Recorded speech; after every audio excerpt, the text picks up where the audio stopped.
تکمیل حیات episode number 12۔ تم فریش ہو جاؤ، پھر کھانا کھاتے ہیں۔ بیڈ پر پڑے شاپنگ بیگ میں سے ایک ڈریس نکالتے اسال نے محمل کو تھماتے سنجیدگی سے کہا۔ وہ سر ہلاتے واش روم میں گھس گئی۔ گہری سانس پسا کے سپرد کرتے اسال نے گردن موڑی، دیوار پر لگی معروف افندی کی تصویر کو دیکھا۔ سیاہ رنگ کے ڈریس پر کاندھوں پر سلور رنگ کی شال اوڑھے وہ لبوں پر خوبصورت مسکراہٹ سجائے سادگی میں بھی اسال آغا شاہ کے دل کی دھڑکنیں منتشر کر گئی تھی۔ سرمئی آنکھوں میں آج بھی اسال کو اپنا آپ ڈوبتا ہوا محسوس ہوا تھا، اور جتنا مرضی خوش رہ لیتا مگر وہ کبھی چاہ کر بھی معروف افندی کو اپنے اندر سے نہیں مٹا سکتا تھا۔ کبھی سوچا نہیں تھا رخ کیسا بھی دن آئے گا جب مجھے یوں تمہاری ہر یاد کو خود سے الگ کرنا پڑے گا۔ اپنی پرکشش آنکھیں ان سرمئی پر رونق آنکھوں میں گاڑے وہ ایک تصویر سے محو گفتگو تھا۔ وہ کہتے ہیں نا کہ انسان جیسا سوچتا ہے ہوتا اس کے برعکس ہی ہے۔ محمل میری بیوی ہے، میں تمہیں اس کمرے میں اس دل میں بسا کر کبھی اسے خوش نہیں رکھ سکوں گا۔ اب کی بار نظریں جھکا کر اپنے جرم کا اعتراف کیا تھا۔ بے چینی حد سے سوا ہوئی تھی۔ تم اس دل میں ہمیشہ رہو گی رخ، مگر اس کمرے پر محمل کا حق ہے۔ میں کبھی نہیں چاہتا کہ میری رخ کسی کے لیے تکلیف کا باعث بنے۔ ضبط سے سرخ چہرہ لیے وہ بمشکل سے بول پایا تھا۔ ایک کونے میں پڑی کرسی اٹھائے وہ دیوار تک آیا۔ کرسی پر کھڑے ہوتے اس نے بڑی مشکل سے وہ تصویر وہاں سے اتاری۔ کرسی سے نیچے اترتے وہ میز کی طرف بڑھا، معروف کی تصویر ٹیبل پر سے اٹھاتے پوچھلت بھرے انداز میں کمرے سے باہر نکل گئے۔ محمل شاور لے کر باہر نکلی تو اسال آغا شاہ کہیں بھی نہیں تھا۔ نیلی خوبصورت آنکھوں میں پانی کی تہ سی جمی تھی۔ سنہری کمر سے نیچے تک جاتے بالوں کو اس نے ہاتھ کی مدد سے آگے کی طرف پھینکا اور ٹاول سے وہ بال خشک کرنے لگی۔ اس وقت اس کی ساری توجہ سمینہ شاہ، ختیجہ اور سمام افندی پر تھی۔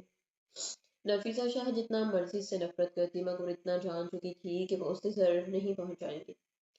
گہری سانس بھرتے وہ آگے کا لائحہ عمل سوچنے لگی جب اچانک سے دروازہ کھولتے اسال کمرے میں داخل ہوا۔ محمل نے شیشے سے ہی آنکھیں اٹھائے اسے دیکھا۔ دوپٹہ اچھے سے کندھوں پر اوڑھتے وہ اب جلدی جلدی ہاتھ چلاتے اپنے بالوں کو برش کرنے لگے۔ اسال نے سر پیروں سے غور سے دیکھا۔ اسکن کلر کے شلوار قمیض میں اس کا دراز قد کافی واضح ہو رہا تھا۔ سرخ و سفید رنگت پہ یہ رنگ جچ رہا تھا۔ ماتھے پر بل سمیٹے وہ تیزی سے آگے بڑھا۔ محمل شیشے سے ہی اسے اپنی طرف آتا دیکھ گھبرائی تھی، نظریں خود بخود ہی جھکی تھی۔ پاؤں دیکھو اپنی سویلنگ ہو رہی ہے، تم کھڑی کیوں ہو، بیٹھو۔ اسے شانوں سے جکڑتے وہ متفکرانہ انداز میں بولا تو محمل نے حیرت سے اسے دیکھا۔ اس کی پرکشش آنکھیں خمار گھنی بھویں جو بری طرح سے محمل کا دھیان کھینچتی تھی۔ محمل اسے دیکھتے رہ گئے۔ وہ تو سمجھی تھی شاید وہ اسے چھونے کے لیے قریب آئے، مگر اب اپنی ہی سوچ پر اسے شرمندگی اور ہنسی دونوں ہی بیک وقت آئی۔ کیا ہوا؟ اسے ہنستا دیکھ اسال نے آنکھیں چھوٹی کرتے اسے دیکھ۔ محمل بے ساختہ ہی سر نفی میں ہلا گئی۔ اچھا ادھر دو ٹاول، میں خشک کر دیتا ہوں بال۔ آستینے فولڈ کرتے وہ عام سے لہجے میں بولتا اسے شدید چونکا گیا۔ محمل حیرت سے اسے دیکھ رہی تھی۔ وہ شخص اسے ہر بار اپنے عمل سے متاثر کر دیتا تھا۔ اسال اس کے کھلے منہ کو دیکھتے ہلکا سا مسکرایا۔ ٹاول اس کے ہاتھ سے لیتے وہ نرمی سے اس کے بال خشک کرنے لگا۔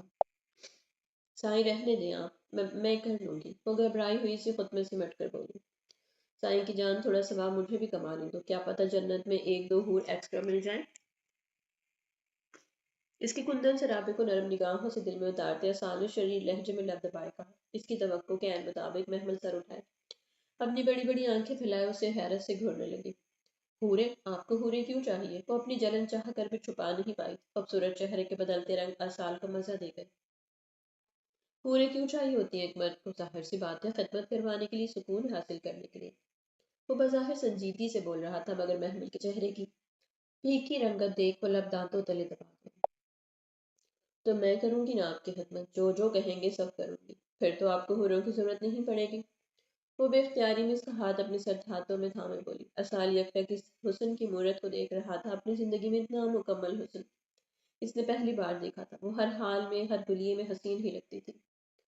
بے اختیار اس نے جھکتے اپنے دہکتے ہونٹ محمل کی شفاف پیشانی پر رکھے جو گہری سانس سے بھرتے اس کی خوشبو کو خود میں سمیٹ رہی تھی۔ وہ اپنے اچھے رویے سے محمل قریشی کا دل جیت رہا تھا۔ عورت محبت تو بانٹ سکتی ہے مگر اپنے شوہر کو وہ کسی بھی صورت نہیں بانٹ سکتی۔ اس بات کا اندازہ محمل کو اب ہو رہا تھا۔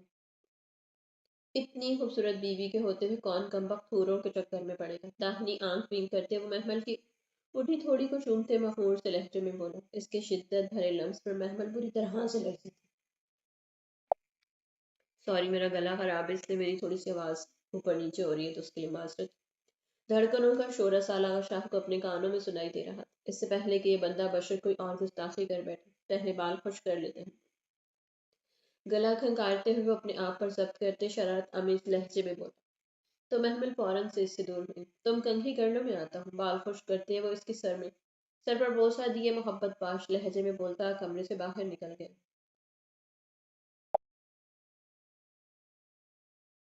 محمل کافی دیر تک اس کی آنکھوں سے اوجھل ہوتی پشت کو دیکھتی رہی۔ لبوں پر ایک خوبصورت سی مسکراہٹ آباد تھی جو سالہ شاہ کی وجہ سے ہی قائم تھی۔ کیا ہوا سکندر، اتنی ایمرجنسی میں کیوں بلایا تو نے؟ پچھلے 10 منٹ سے وہ بے چینی سے ڈیرے پر تھا۔ سارون سکندر خان کی کال پر وہ فوراً سے ڈیرے کے لیے روانہ ہوا تھا۔ چٹا سرخ چہرے سمیت اس تک پہنچنے زارون نے بنا اس کے کسی بھی سوال کا جواب دیے کھینچ کر تھپڑ اس کے گال پر جڑا۔ دراب لڑکھڑا سا گیا، جبڑے بھینچے، وہ اپنے گال پر ہاتھ رکھتے سیدھا ہوا۔ تجھے منع کیا تھا میں نے دراب خان، کیوں کیا تو نے ایسا کمینے انسان؟ زارون کسی چیل کی طرح اس پر جھپٹا تھا جو اپنے دفاع کے لیے چہرہ دونوں ہاتھوں کے بیچ چھپائے جھک کر کھڑا تھا۔ زارون اسے بالوں سے جکڑتے اس کے پیٹ پر زوردار مکہ چڑھ گیا جس پر وہ کراہتے ہوئے زمین پر گرا تھا۔ آس پاس کھڑے ملازم گھبرا کر اپنے بپھرے ہوئے سردار کو دیکھ رہے تھے جو بنا رکے اب مسلسل دراب خان کے چہرے پر گوں سے جڑ رہا تھا۔ آہ بس کر دے بے غیرت انسان، میں تیری بہن کا شوہر ہوں، کچھ تو حیا کر۔ دراب درد سے کراتے اسے پاؤں کی مدد سے دور کرتے کرا اٹھا تھا۔ جو تو نے کیا ہے اس کے بعد حیا نہیں، قتل کرنا چاہیے تیرا خبیث انسان۔ زارون پھر سے اس پر جھپٹا۔ اس سے پہلے کہ وہ اسے مارتا دراب جھٹ سے اٹھا بھاگ کر اس کی پہنچ سے دور ہوا تھا۔ ایسا کیا کر دیا میں نے ظالم انسان، کتوں کی طرح پیٹ رہا ہے تو مجھے؟ ابھی تو جمعہ 8 دن نہیں ہوئے میری شادی کو، میرا حشر بگاڑ کر رکھ دیا ہے تو نے۔ دراب اپنے پھٹے ہونٹ پر بازو رکھتے مظلومانہ انداز میں بولا تھا۔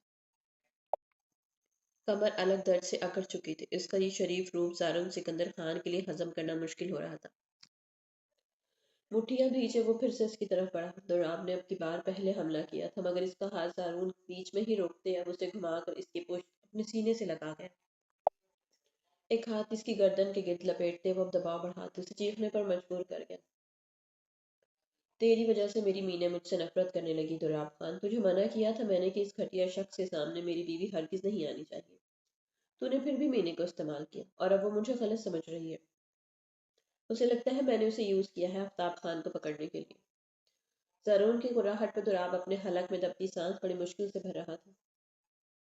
آنکھوں کی پتلیاں باہر کو ابل آئی تھی، وہ دونوں ہاتھوں سے زارون سکندر خان کے ہاتھ کو اپنی گردن سے ہٹانے کی کوشش میں ہلکان ہو رہا تھا۔ سوری، چھوڑ، اٹک اٹک کر کہتے دراب بری طرح سے بلبلایا۔ اس کی بند پڑتی سانسیں محسوس کرتے زارون نے اسے دور جھٹکا، اسے آنکھوں میں خون تیر رہا تھا۔ گلمین خان کی نفرت بھری آوازیں اسے اب تک اپنے کانوں میں گونجتی ہوئی محسوس ہو رہی تھی۔ آنکھوں کے سامنے سے وہ سنہری آنکھیں ہٹ ہی نہیں پا رہی تھیں جن میں سوائے نفرت کے اور کچھ جذبہ باقی نہیں رہا تھا۔ سکندر یہ سب میری مجبوری تھی یار، تو اچھے سے جانتا ہے اگر ہم اس گھٹیا شخص کو بر وقت نہ پکڑتے تو اس وقت تک وہ جانے کتنی ہی معصوم بچیوں کو بیچ چکا ہوتا۔ دراب گردن پر ہاتھ رکھے زمین سے اٹھتے سنجیدگی سے بولا۔ وہ جانتا تھا اس نے گلمین خان کو یوں آفتاب خان کے سامنے کر کے غلطی کی تھی مگر اس وقت اس کے سوا کوئی اور چارہ نہیں تھا۔ اس رات آفتاب خان لڑکیوں کے ایک بہت بڑے گروہ کو بیرون ملک بیچنے والا تھا۔ اسے ہر حال میں پکڑنا ضروری تھا۔ گارڈز کے بتانے پر اسے جیسے ہی آفتاب خان کی حویلی میں ہونے کی خبر ملی، دراب نے فوراً سے زارون کو اطلاع دی جو انم کے پاس جانے کی بجائے حویلی واپس لوٹ چکا تھا۔ مگر اس کے پہنچتے دراب خان گلمینے کو آفتاب خان کے سامنے کسی شکار کی طرح پھینک چکا تھا۔ وہ ان لڑکیوں کو تو بچا چکے تھے مگر اس سارے حادثے نے گلمین خان کو زارون سکندر خان سے دور کر دیا تھا۔ دفع ہو جو میرے سامنے سے، آئندہ اپنی یہ گھٹیا شکل مت دکھانا مجھے۔ زارون پیشانی مسلتے بے چینی سے سرد و سپاٹ لہجے میں بولا۔ دراب خان اس کے غصے سے اچھی طرح واقف تھا، وہ جانتا تھا گلمین خان کے راضی ہونے پر وہ اسے معاف کر دے گا مگر تب تک یہ ناراضگی اسے سہنا ہی تھی۔ دکھتی کمر پر ہاتھ ٹکائے وہ وہیں سے اپنی گاڑی کی طرف بڑھ گیا۔ یکبختہ ٹھنڈ میں وہ کافی دیر تک وہیں لان میں بیٹھا گلمین خان کو سوچتا رہا۔ وہ چھوٹی سی لڑکی زارون سکندر خان کے دل و دماغ پر بری طرح سے حاوی ہو گئی تھی۔ سر جھٹکتے وہ بالوں کو مٹھیوں میں جکڑتے سیدھا ہو کر بیٹھا۔ ملازم اسے کئی بار اندر جانے کا کہہ چکے تھے مگر وہ کسی کی بھی بات پر کان دھرے بغیر وہیں بیٹھا رہا۔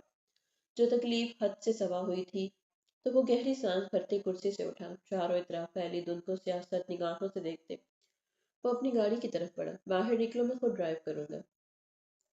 گاڑی میں بیٹھتے ملازم کو سرد نظروں سے دیکھتے وہ گھبرا کر بولا۔ ملازم گھبرا کر گاڑی سے باہر نکلا۔ شال کندھوں سے اتارتے اس نے ساتھ والی سیٹ پر پھینکی اور خود ڈرائیونگ سیٹ پر بیٹھتے اسپیڈ سے گاڑی بھگائی۔ اونچے نیچے راستوں سے ہوتے گاڑی ایک تاریک سڑک پر اتری تھی۔ دھند کے سبب کچھ بھی دکھائی نہیں دے پا رہا تھا۔ زارون جبڑے بھیجے فل اسپیڈ سے گاڑی چلا رہا تھا جب اچانک ایک آگے سے آتے ٹرک نے پوری قوت سے گاڑی کو پش کیا۔ گاڑی کا بیلنس پوری طرح سے بگڑا۔ زارون اس اچانک ہوئی افتاد پر ہڑبڑا کر اسٹیئرنگ پر کنٹرول پانے لگا، مگر دوسری جانب سے آتے ٹرک نے گاڑی کو دوسری طرف سے پش کیا۔ گاڑی ایک دم سے الٹی تھی، جھٹکے کھاتے گاڑی سڑک پر رگڑ کھاتی ایک درخت سے بری طرح سے ٹکرائی۔ گہری دھند کے بیچ سڑک پر ان دو لڑکوں کی سنہری روشنیاں جل رہی تھی۔ کام ہو گیا سردار، ان میں سے ایک نے موبائل فون پر آتی کال اٹھائے، فون کان سے لگا کر کہا۔ دھیان رہے وہ کتا بچ نہیں پائے۔ زرغان خان کی نفرت بھری پھنکار پر دوسری طرف سے کال کاٹ دی گئی تھی۔ ٹرک والے نے سامنے موجود دوسرے ٹرک والے کو اشارہ کیا۔ اس سے پہلے کہ وہ دوبارہ سے اس گاڑی پر حملہ آور ہوتے دوسری طرف سے تیز فائرنگ کھول دی گئی تھی۔ زارون سکندر خان کے پیچھے سیکیورٹی کے لیے بھیجی گئی گاڑی جو کچھ فاصلے سے اس کے پیچھے ہی آ رہی تھی، اب ان گارڈز نے بری طرح سے ان ٹرکوں پر فائر کھول دیا۔ وہ دونوں ٹرک ڈرائیور ہڑبڑا کر ٹرک پیچھے کو موڑ گئے۔ رحیم خان بھاگا بھاگا گاڑی سے نکلا۔ اس کے پیچھے ہی سارے گارڈز اسلحے سے لیس زارون کی گاڑی تک آئے تھے۔ بہت تگ و دو کے بعد خون میں لتپت زارو سکندر خان کے زخمی وجود کو گاڑی سے نکالتے دوسری گاڑی میں منتقل کیا گیا، جن کی سانسیں مدھم سے چل رہی تھی۔ گاڑی ہاسپٹل کے راستے پر موڑتے رحیم خان نے جلدی سے اسفندیار خان کا نمبر ڈائل کیا۔ ماضی: تجھے خیال کرنا چاہیے ساحر، یہ کام بہت خطرناک ہے، اگر تجھے کچھ ہو گیا تو میرا کیا ہوگا؟ داہنے ہاتھ پر گلوز پہنتے ساحر شاہ موبائل فون سے ابھرتی فکرمند آواز پر گہرا مسکرایا۔ کچھ نہیں بنے گا یار، اب اتنا جگرا نکال کر میرے کہنے پہ آرمی جوائن کر ہی لی ہے تو اپنا دل بھی بڑا کر لے۔ ساحر شاہ کی کھنکتی آواز پر زرار پاشا خان نے منہ کے زاویے بگاڑ دی، اپنی شہد رنگ آنکھوں کو گھمایا۔ دل تو بڑا ہے میرا، مگر تو اچھے سے جانتا ہے تیرے سوا میرا کوئی یار نہیں، کئی سالوں کی یاری ہے، ہر وقت مجھے تیرا ڈر ستائے رکھتا ہے۔ اب تو یہ خان سانس بھی لے تو تیری یاد ستاتی ہے۔ سینے پر ہاتھ رکھتے وہ لب دبائے شریر سے لہجے میں بولتے ساحر کو قہقہ لگانے پر مجبور کر گیا۔ اتنا عشق مت کر میری جان، کل کل کو میں نے شادی بھی کرنی ہے، یہ نہ ہو کہ محترم میری ہی بیوی سے جلنے لگے۔ کافی دنوں کے بعد زرار پاشا سے اس کی بات چیت ہو رہی تھی، اور اس کی کال آنے کا مطلب ساحر شاہ کی ساری تھکان زائل ہو جانا۔ میں تو کروں گا شاہ صاحب، بس یاد رکھنا میرا نمبر لسٹ میں سب سے پہلا ہوگا، تیری بیوی آ جائے یا بیٹا یا بیٹی، زرار پاشا خان کی جگہ کوئی نہیں لے سکتا، زرار نے چیلنجنگ انداز میں کہتے اپنی ٹوپی اتارتے بالوں میں ہاتھ پھیرا۔ باقی سب تو ٹھیک ہے مگر بیٹی نہیں پاشا خان، بیٹی کا نمبر تو سب سے پہلا ہوگا، ساحر نے لب دبائے گہری سانس بھرتے کہا تھا۔ دوسری طرف اس کی بات زرار پاشا کو کچھ خاص پسند نہیں آئی۔ محمل ٹھیک کہتی ہے تمہارے بارے میں بے وفا انسان، تم ہو ہی دو نمبر انسان، زرار پاشا نے پہلو بدلتے دل جلے دل کے پھپولے پھوڑے۔ ساحر: ہارون شاہ زندگی بھر میں اس کا وائف دوست بنا تھا، جس کی عادتیں اخلاق رویہ سب بہت اعلیٰ تھے، مگر اس سے دوستی ہونا ایک قدرتی عمل تھا۔ جس طرح سے محبت بتا کر نہیں ہوتی اسی طرح سے دوستی بھی بتا کر نہیں ہوتی، یہ تو وہ جذبہ ہے جو خدا نے ہر رشتے سے افضل رکھا ہے۔ یار بھابھی کو بیچ میں مت لا، وہ تو ویسے ہی میرے نام سے جل جاتی ہیں، ساحر نے دلکشی سے مسکراتے ہوئے کہا۔ وہ اچھے سے جانتا تھا محمل اور زرار پاشا خان کی باتوں میں زیادہ تر ذکر ساحر شاہ کا ہی ہوا کرتا تھا۔ وہ اور محمل ایک دوسرے سے واقفیت نہ ہونے کے باوجود بھی ایک دوسرے کو کافی اچھے سے جانتے تھے۔ اچھا دعا کرنا یار، اس بار عرضی ڈال آیا ہوں، شاید کوئی کام بن جائے۔ اب کی بار ساحر نے بے چین دل کا حال سنایا۔ یونیورسٹی والے کیس کو 3 سال ہونے کو آئے تھے، جتنا ان لوگوں نے سوچا تھا معاملہ اتنا بھی سیدھا نہیں تھا۔ دراف خان تو پہلے ہی سال رمینا خان سے شادی کر چکا تھا، جو کہ ساحر کے پلان کا پہلا حصہ تھا۔ رمینا کی دراف سے شادی کے بعد سے یونیورسٹی کے معاملات ٹھنڈے پڑ چکے تھے، مگر دیگر علاقوں میں ایسے کیسز اب وافر مقدار میں درج ہونے لگے تھے۔ زارون اور دراف مسلسل ساحر شاہ کے ساتھ رابطے میں تھے، جو اپنے دوسرے کیسز بھی ساتھ ساتھ دیکھ رہا تھا۔ بہت مشکل ہے تمہاری عرضی قبول ہونا شاہ صاحب، زرار نے اونگتے ہوئے کہا۔ ساحر اس کے صاف جواب پر بے چین ہوا، وہ اس کا دوست تھا، اگر وہی اسے نا امید کر رہا تھا تو کیسے حوصلہ کرتا۔ دیکھ پاشا خان، تو اچھے سے جانتا ہے یہ شاہ ایک تیرے معاملے میں بے بس ہے اور ایک نعمت شاہ کے معاملے میں تجھے ذرا ترس نہیں آتا اپنے یار پر؟ بندہ دل ہی رکھ لیتا ہے۔ وہ جس قدر مسکینیت بھرے انداز میں بولا تھا، تعجب بے ساختہ اس کی بے چین حالت پر ہنسی آئی تھی۔ میں نے اب کچھ غلط بھی نہیں کہا یارا، تو نے ہی تو بتایا ہے بھابھی کا دادا بڑا تیز ٹائپ بٹا ہے، اوپر سے اس کا بھائی بھی بڑا سخت مزاج ہے، ایسے میں تیری لو میرج تو کبھی نہیں ہو سکتی۔ اپنی گھنی بیڑ پر ہاتھ پھیرتے زرار پاشا نے اسے اچھا خاصا بے چین کر دیا تھا، جس کے چہرے کی رونق بجھ سی گئی تھی۔ یار لو میرج کہاں، اس بیچاری کو تو معلوم بھی نہیں ہوگا کہ کوئی ساحر شاہ اسے ایک شادی میں دیکھ کر اس پر دل ہارے بیٹھا ہے۔ ساحر کی رنڈی آہ پر زرار نے آنکھیں گھمائی۔ تو پھر ایک ہی طریقہ بچا ہے ساحر، زرار نے سنجیدگی سے کہا۔ تو ساحر نے توجہ سے اس کی بات سنی۔ کون سا طریقہ؟ تم اپنے گھر کسی کو اپنی پسندیدگی کا مت بتاؤ، بس کسی طرح سے اپنی اماں سائیں کی نظر میں بھابھی کو لے آؤ، باقی کا کام وہ خود کر لے گی۔ اگر وہ بڈھا پھر بھی نہ مانا تو ساحر کو الگ دھڑکا لگا ہوا تھا۔ محبت کرنا اور محبت حاصل کرنا، ان دونوں میں کتنا فرق ہے یہ اسے اب معلوم ہو رہا تھا۔ اگر پسند کا سنا تو ہرگز نہیں مانے گا، اگر ایسے ہی رشتہ لے گئے تو ضرور مانے گا، کیونکہ تم کون سا کوئی چھوٹے موٹے گھر سے تعلق رکھتے ہو، سید زادے ہو، ان کی ٹکر کے بھی۔ زرار کی باتوں میں دم تھا، طاہر اب پرسکون ہوا تھا۔ اسی لیے تو میرا یار ہے جانی، اتنی بڑی مشکل آسان کر دی تو نے، طاہر نے خوشگوار لہجے میں کہا۔ تو دوسری طرف سے پاشا خان کر کہا گونجا تھا، تم واحد سید زادے ہو طاہر شاہ جس کا یہ پاشا خان دیوانہ ہے، وگرنہ میری کم ہی کسی سے بنتی ہے۔ سرار پاشا نے مسکرا کر اسے اعزاز سے نوازا، جسے وہ سینے پر ہاتھ رکھتے سر تسلیم خم کرتے قبول کر چکا تھا۔ اچھا چل رکھتا ہوں، ایک ضروری کام سے نکلنا ہے مجھے، طاہر نے مسکرا کر کہتے اسے خدا حافظ کہتے کال کاٹ دی۔ ہاں السلام علیکم، دروازے پر دستک دیتے ارسال آغا نے آواز بلند سلام کیا تو نفیسہ شاہ نے سر اٹھائے بیٹے کو دیکھا۔ تسبیح ادب سے ایک سمت رکھتے وہ سہارے سے سیدھے ہو کر بیٹھی۔ وعلیکم السلام آقا، آ جاؤ میرے بچے، وہ ہاتھ بڑھاتے محبت بھرے لہجے میں بولی تو ارسال مسکرا کر آگے بڑھا۔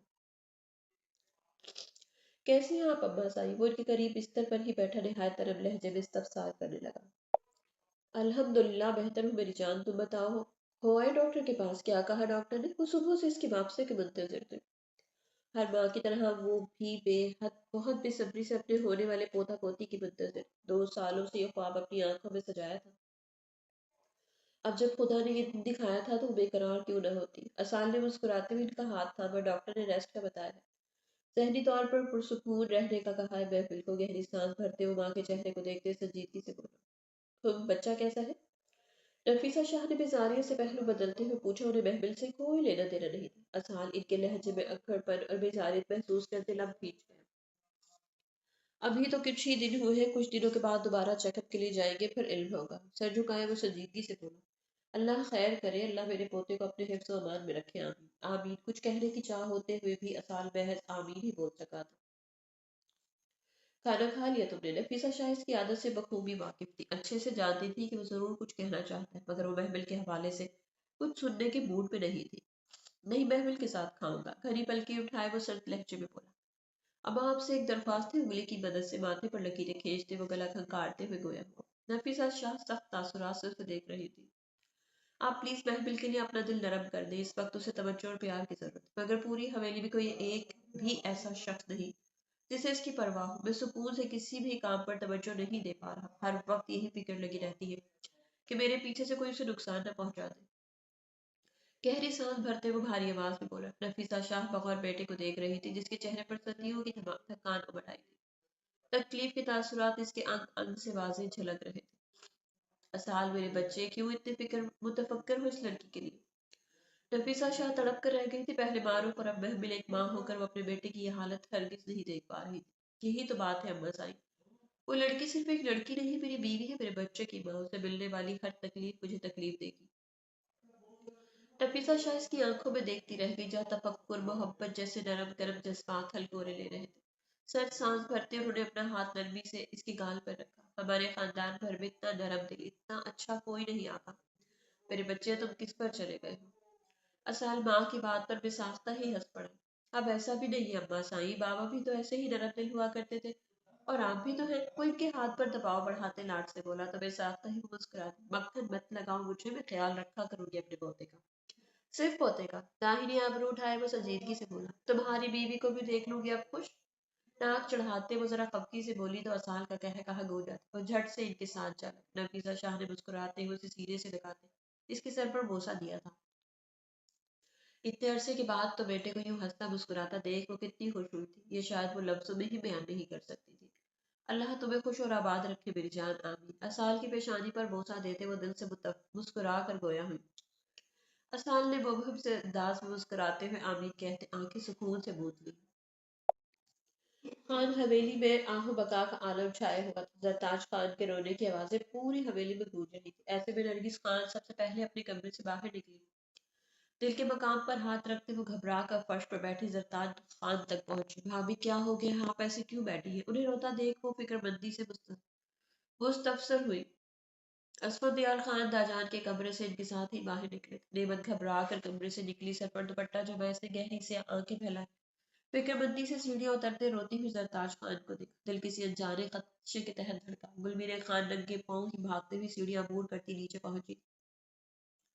زرتاج خان کو یوں روتا دیکھ اس کا پورا وجود ایک بار کو بے چین ہوا تھا۔ لالا کیا ہوا ہے؟ بھابھی ایسے کیوں رو رہی ہے؟ نرگس خان زرتاج خان کو خود سے لگائے متفکرانہ نظروں سے اسفندیار خان کو دیکھتے بولی، جن کے چہرے کی رنگت اڑی ہوئی تھی۔ داجان الگ پریشان تھے۔ بھابھی آپ سب کا خیال رکھیے گا، میں دوراب کو فون کر دیا ہے، وہ حریم کے ساتھ یہی آ رہا ہے۔ نرگس خان کو دیکھتے اسفندیار خان نے سنجیدگی سے انہیں آگاہ کیا۔ چچا سائی خان کہاں ہے؟ وہ ٹھیک تو ہے؟ گلبیر خان فکر رنگت سمیت انہیں دیکھتے ان کی طرف بڑھتے پوچھنے لگی۔ اس کا دل جس قدر بے چینی سے دھڑک رہا تھا، جانے کیوں اس کے ذہن سے زارون سکندر خان نکل نہیں پا رہا تھا۔ اس کے جانے کے بعد بھی وہ روتی رہی تھی۔ اب زرتاج خان کا رونا، اس کے دل کا یوں بے چین ہونا کوئی عام بات ہرگز نہیں تھی۔ اسفندیار خان نے اس کے لٹھے کی مانند سفید پڑتے چہرے کو دیکھتے لب کھینچے۔ بیٹا زارون کا ایکسیڈنٹ ہو گیا، وہ ہسپتال میں ہے، تم فکر مت کرو، وہ ٹھیک۔ گل بیٹا گل۔ گلبیر خان ان کی بات پوری ہونے سے پہلے ہی لڑکھڑا کر گری۔ نرگس خان تو ہڑبڑا کر رہ گئی۔ ایک طرف زرتاج خان تو دوسری طرف گلبیر خان اور ادھر زارون سکندر خان۔ گل، نعمت گھبرا کر بھاگتے ہوئے استکائی تھی، جو اپنے آپ میں نہیں لگ رہی تھی۔ وہ چپ سادھے کسی بت کی طرح بیٹھی تھی۔ نعمت نے پریشانی سے اسے خود سے لگایا۔ شوہر پر آئی مصیبت کیسے ایک عورت کو تکلیف پہنچاتی ہے، یہ بات نعمت شاہ سے بہتر اور کوئی نہیں جانتا تھا۔ اسفندیار خان اور داجان فوری طور پر اسپتال کے لیے نکل گئے تھے، جبکہ نعمت شاہ کے سینے سے لگی گلبیر خان بری طرح سے روتی تھی۔ اس کے آنسو، اس کی سسکیاں گزرتے وقت کے ساتھ بڑھتی جا رہی۔ تھوڑی دیر میں حریم اور دوراب اب حویلی پہنچے تھے۔ حریم روتے ہوئے گلبیر خان کے گلے لگی تھی، جو اس کے گلے لگتی پاگلوں کی طرح روئی تھی۔ اسے چپ کروانے کی ہر کوشش ناکام ہوتی گئی تھی۔ دوراب خان شرمندہ سا سر جھکائے کونے میں کھڑا تھا۔ زارون سکندر خان کی اس حالت کا ذمہ دار وہ خود کو سمجھ رہا۔ گہری سانس بھرتے اس نے بے چینی سے آنکھیں بیچ ڈالی۔ عالم اٹھ جائیں پلیز، دروازے پر کوئی ہے۔ روپ اسے زور سے آواز دیتے روم سیٹ کرنے لگی، جبکہ بدر عالم شاہ بنا اس کی بات پر کان دھرے اپنا منہ اب تکیے میں چھپا چکا۔ عالم اسے یوں ہی ڈیٹوں کی طرح سوتا دیکھ روپ نے روٹھے پن سے دروازہ زوردار طریقے سے بند کرتی کمرے سے باہر نکل آئی۔ پینٹ اور کھولتے ہی اس کے ماتھے پر ناگوار سے بل سمٹے۔ جی کس سے ملنا ہے آپ کو؟ روپ شاہ۔ روپ چادر درست کرتے سنجیدگی سے پوچھتے سامنے کھڑی لڑکی کو گھورنے لگی، جو ٹاپ اور جینز پہنے ہوئی تھی۔ تم کون ہو اور یہاں عالم کے گھر کیا کر رہی ہو؟ وہ لڑکی خاصی ناگواری سے روپ شاہ کو دیکھتے اپنی بار سینے پر ہاتھ باندھے سنجیدگی سے بولی، تو روپ نے حیرانگی سے اس لڑکی کو دیکھ گہری سانس بھری۔ روپ کون ہے؟ بدر عالم شاہ بالوں میں ہاتھ چلاتے اب کمرے سے نکلا۔ آپ سے کوئی ملنے آیا شاید۔ سامنے کھڑی لڑکی کو سرد نظروں سے دیکھتی وہ وہیں سے مڑ گئی۔ روپ کے لہجے میں ناگواری محسوس کرتے بدر چونکا تھا۔ حیرت سے اس کے تنے چہرے کو دیکھتے وہ کندھے اچکاتے ہوئے دروازے کی طرف بڑھا۔ علینا تم؟ سامنے دروازے کے بیچ کھڑی علینا رائے کو دیکھ بدر عالم شاہ کو اچھا خاصا جھٹکا لگا تھا۔ وہ شہر کے نامور سیاسی لیڈر کی بیٹی تھی، بدر عالم شاہ کے ساتھ ایک ہی کلاس میں ہونے کے سبب بدر کی اس سے خیل و حیا ضرور تھی، مگر وہ اسے دوستی تک بڑھاوا کبھی نہیں دیتا تھا۔ اندر نہیں بلاؤ گے؟ علینا ایک ہی لمحے میں چہرے پر خوشگواری سجائے ان سب خوبصورت آنکھوں میں دیکھتی بے قراری سے بولی۔ بدر عجیب سی صورتحال کا شکار ہوا تھا۔ اس سے پہلے کسی بھی یونی کی فیلو کو اس نے اپنے گھر آنے کی اجازت نہیں دی تھی۔ علینا اچانک آئی تھی اور وہ بھی بنا بتائے۔ وہ نہیں چاہتا تھا کہ اس کی وجہ سے اس کے اور روپ کے درمیان انبن بنے۔ آ جاؤ پلیز۔ وہ مصنوعی مسکراہٹ لبوں پر سجائے بمشکل سے مسکرا کر بولا تو علینا مسکراتے ہوئے اندر داخل ہوئی۔ اتنے دنوں سے تم یونی نہیں آئے تو میں بے چین ہو گئی تھی، مجھے پریشانی تھی کہ کہیں تمہاری طبیعت خراب نہ ہو، بس اسی لیے بنا اطلاع دیے ہی آ گئی۔ وہ صوفے پر بیٹھتے میٹھے لہجے میں بولی تو بدر عالم نے تھوک نکلتے کچھ فاصلے پر بنے کچن میں جوس گلاس میں اڈیلتی اپنی بیوی کو دیکھا، جس کا چہرہ غصے کے سبب سرخ پڑ رہا تھا۔ دراصل میری شادی ہو گئی تو میں اپنی بیوی کے ساتھ ویکیشنز پر ہوں، کچھ دنوں تک یونی جوائن کر لوں گا۔ پرنسپل سر کو میں نے اطلاع دے دی ہے، ان کی طرف سے کل ریلیف مل گیا ہے۔ ٹرے میز پر رکھتی روپ شاہ کے چہرے کو اپنی نرم نگاہوں کے حصار میں قید کرتے وہ خوشگوار لہجے میں بولا تو جوس کے گلاس کی طرف بڑھتا علینا کا ہاتھ ایک پل میں تھم گیا۔